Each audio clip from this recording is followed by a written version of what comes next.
Republicans have turned our government into one for and by Donald Trump. Everything goes through the MAGA king up until now. And I have to point out that the reason that we are seeing a Republican break in Congress, of course, we are seeing it largely because Donald Trump is the worst president in American history, but we are seeing it start to form in Congress, and especially with the reporting we are about to get into, not because Republicans do not like to see Americans die, Americans kicked off their health care, or war crimes committed by our government. No, it is because Republicans are afraid of losing seats.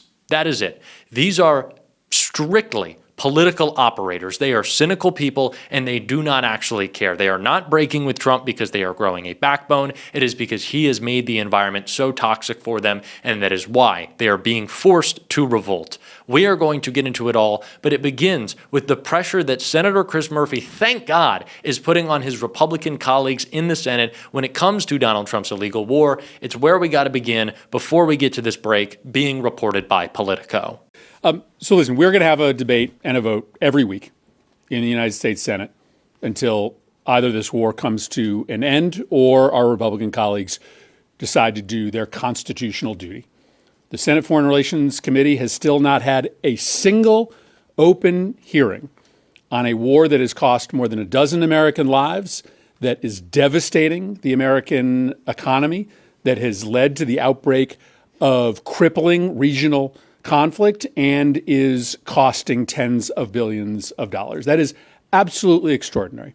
We have 6 new colleagues who are announcing this week that they are also filing resolutions of disapproval, which means we have lots of resolutions teed up to continue to make sure that we have this debate and this vote on the Senate floor. I think Senator Kaine is right. As this war grows more and more unpopular, as the cost to regular Americans gets higher and higher, as this president's incompetence grows clearer and clearer, it is going to be harder for our colleagues to continue to unquestionably support this war. It is unreal that we are sitting here talking about addressing a closure of the Strait of Hormuz by closing the Strait of Hormuz.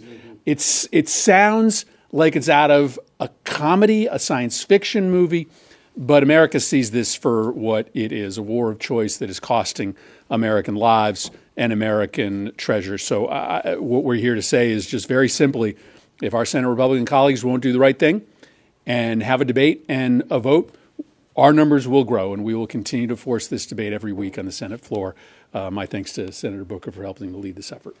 Thank God for Senator Murphy. Thank God for Democratic senators who want to bring fighting back against Donald Trump's illegal war to the forefront of the conversation that has to be had and should be had every second of every day, because everything comes back to this. And I think the broader electorate is waking up to the importance of foreign policy, something that campaigns used to say you should never be talking about, but is kind of the end-all be-all right now. Because if Israel, through their lobbying in America, is able to drag us into a war that explodes the price of everything, gives us a $1.5 trillion military budget, and kills American service members, if they are able to do that, that is a problem that we have to solve. We have to end that relationship, and we have to rethink foreign policy because it affects everything. Right? And that is why we need to have this conversation, because it is a conversation through one issue that can touch all of the issues that Donald Trump is failing on. And even a Republican like Rand Paul is saying that, which is why this reporting about what's happening or about to in the Senate is kind of unsurprising at this point. I don't want to weaken our country further. I think we've gotten overextended. This is our second war in a month.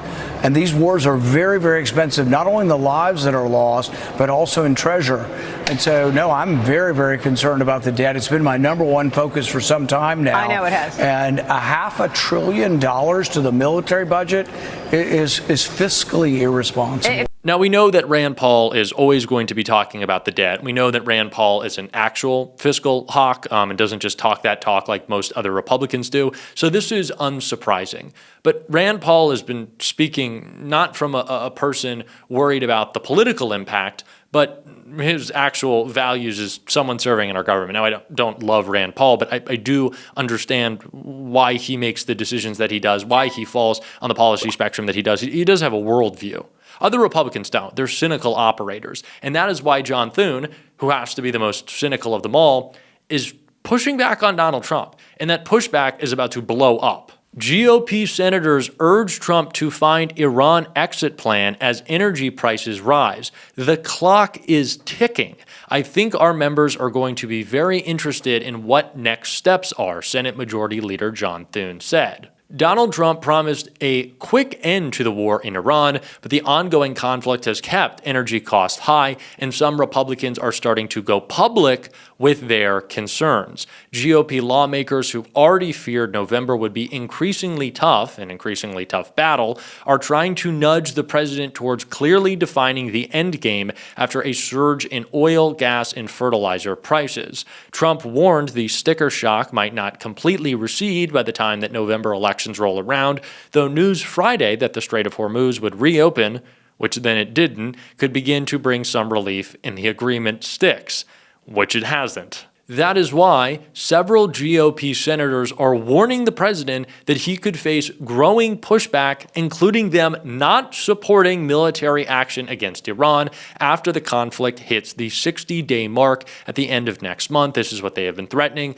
Run over 60 days, and then they will step in. It's still spineless, but it is an important timetable. If he doesn't articulate his plan, that is. The White House could try to invoke a 30-day extension for national security reasons, but Republicans are growing a little tireless.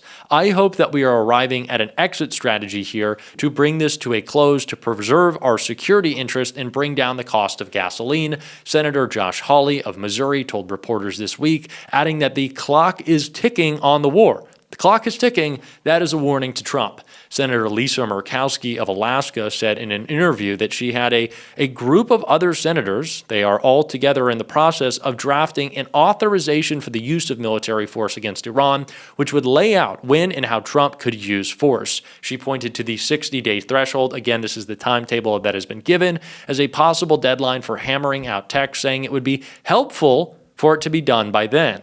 Even senior Republicans are warning that if the administration wants Congress to greenlight tens of billions in additional war funding, which it shouldn't, Republicans are going to need to know more about the president's ultimate Iran strategy beforehand. I think our members are going to be very interested in what next steps are, said Senate Majority John Thune, Senate Majority Leader, I should say, predicting that the administration's forthcoming Iran spending ask will be an important inflection point if and when the administration submits the request. Thune is basically saying, fucking, what are we doing here, guys? Thune, like most congressional Republicans, has been supportive of the administration's Iran campaign, but said the impact on gas and fertilizer prices is a big deal back in his home state of South Dakota. We're in planting season, so if you didn't buy fertilizer ahead of time, you're really feeling it, and it's obviously fuel is a critically important part of production in agriculture, Thune said this week prior to the Strait's reopening. And of course, it's closed again, so it's about to get worse. Retiring Senator Tom Tillis predicted his party would ultimately keep the Senate majority. I'm not sure about that, but said that the Iran war and the related spike in pricing could be a drag when they are already facing headwinds. So although they are doing it with not a ton of backbone, Senate Republicans are saying the 60-day threshold is about to be up, and we're tired of this shit. We are tired of spiking prices. We are tired of the impact that we are feeling across all sectors. But why are they really tired of it? Because of the political impact, because they don't want to lose the Senate, which is why we need to keep grilling this administration and bringing attention to it. Few senators have done that better than Senator Chris Van Hollen, someone who should maybe be majority leader, and he did that grilling Mike Waltz, Donald Trump's stooge at the UN, over the war crimes that this administration has committed. Would you agree it would be a violation of international law to blow up a bunch of civilian infrastructure in Iran because Iran did not agree to open the Strait of Hormuz? That would be a violation of international humanitarian law if we actually did that. Actually, that is incorrect. We have a long history. We could look at video after video of the bridges that we bombed in World War II and Vietnam and conflict after conflict, power plants in Serbia under the Clinton Mr. Ambassador, this was not my question. This is particularly a regime my question was, that has dual use. I'm going to have military with civilian uses. Mr. Ambassador, That was not my question. President Trump threatened to hit civilian infrastructure if Iran did not open the Strait of Hormuz. We all know international law. We know there are some exceptions to the general rule that you shouldn't hit civilian infrastructure, if the enemy is occupying it. But my question was different. They are spending billions and billions of dollars committing war crimes, jacking up your prices. It is sad that paying taxes this year means, I hate to put this on us because, you don't need any more stress, but like, you paid your taxes and it's using it to kill people. Like, why would we want to pay our taxes for that? Who wants their taxes to be used for bombs? But that's what's happening. And that is disgusting. And that is the Trump administration. And that is why Republicans are fucking deeply worried. Again, it's not because they care about the war crimes, it's because they care about its impact.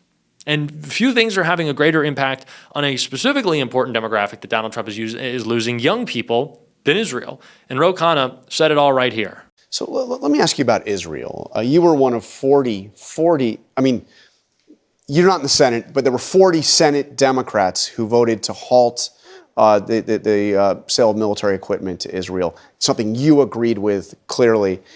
Is the Democratic Party no longer a pro-Israeli party? We're a party that believes in two states and peace. But let me tell you what we're not for. We're not for aid to Israel. They've got a $45 billion defense budget. Why are we giving them money? Why aren't we providing it for health care here? Why aren't we providing it for child care here? By the way, that's not just an issue on the Democratic Party. You look at Republican voters under 50, they agree with me. And then you look at what the devastation was in Gaza. Why aren't we doing the Arab peace plan, which, by the way, the UAE foreign minister has supported? Of two states, you have a Palestinian state and which is demilitarized, and an Israeli state. That's what we are for. We should be for peace, and we should be for justice in that region. But that seemed to be a big moment to see the vast majority of Democrats in the Senate say no more military sales right now to Israel. Well, what they said is no more bulldozers that are destroying Palestinian villages. It's unjust. I mean, the young people in this country, when I met Netanyahu years ago, I said to him, Mr. Prime Minister, you may have won the battle, you've lost the war, because you've lost the next generation in America. We don't think you're acting morally. We have a sense that people in Palestine, they deserve justice. They deserve a state. And yes, we need to have a secure Israel, but not an Israel led by Netanyahu, who killed 70,000 people in Gaza. Not an Israel that is going to be raining bombs in Beirut, and not a prime minister who's sitting in our situation room. Let me tell you what a Democratic president's never going to do. An Israeli prime minister is not going to be sitting in our situation room telling the American president what to do. Only Americans will be in that situation room. An end to our relationship entirely.